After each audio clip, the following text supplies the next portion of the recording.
తిరుమల లడ్డు ప్రసాదం విషయంలో lab reports బయటపడ్డాయి. ఇప్పుడు మీరు ఎలా భరోసా ఇస్తారు భక్తులకు? అందుకనే భక్తులందరూ కూడా మనోభావాలు దెబ్బతిన్నాయి. ఎవరు ఊహించలేదు వెంకటేశ్వర స్వామి హిందువులకి కలియుగ దేవుడు. ఒక నమ్మకం, ఒక విశ్వాసం. అందుకని ఎప్పుడు కూడా అందరూ నమ్మేది, ఎవరైనా వెంకటేశ్వర స్వామికి అపచారం తలపెడితే నెక్స్ట్ జన్మలో కాదు ఈ జన్మలోనే పనిష్మెంట్ ఇస్తాడని.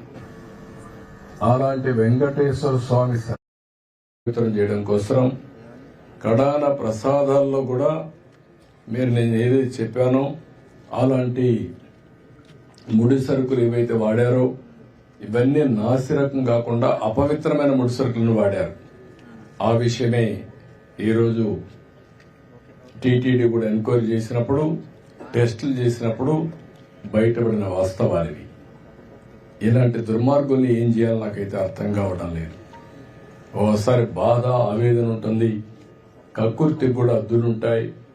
కక్కుర్తి కూడా అద్దులు లేకుండా ప్రవర్తించి అంటే మేము ఏమైనా చేస్తాం అనే అహంభావంతో ముందుకు పోయారు. అందువల్లనే ఇలాంటి సమస్యలన్నీ వచ్చాయి.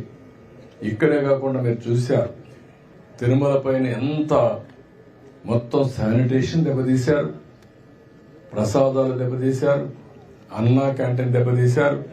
కడాన వెంకటేశ్వర స్వామిని తీసుకుపోయి పెళ్లిళ్ళు పేరంటాలుంటే అక్కడ కూడా ఊరేగించే పరిస్థితికి వచ్చారు.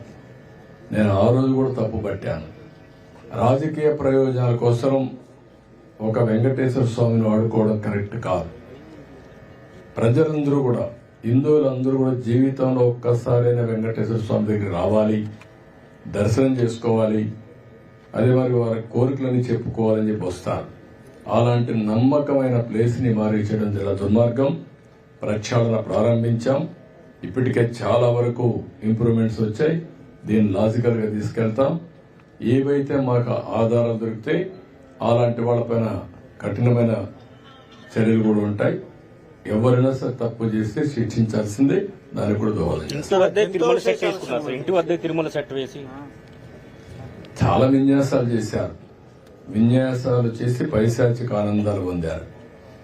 అందుకే నేను చెప్పింది ఏంటంటే ఈ రోజే కాదు, చాలా రోజులు భక్తులందరూ మనోభావాలు దెబ్బతిని చాలా మంది చాలా విధాలుగా బాధపడ్డారు.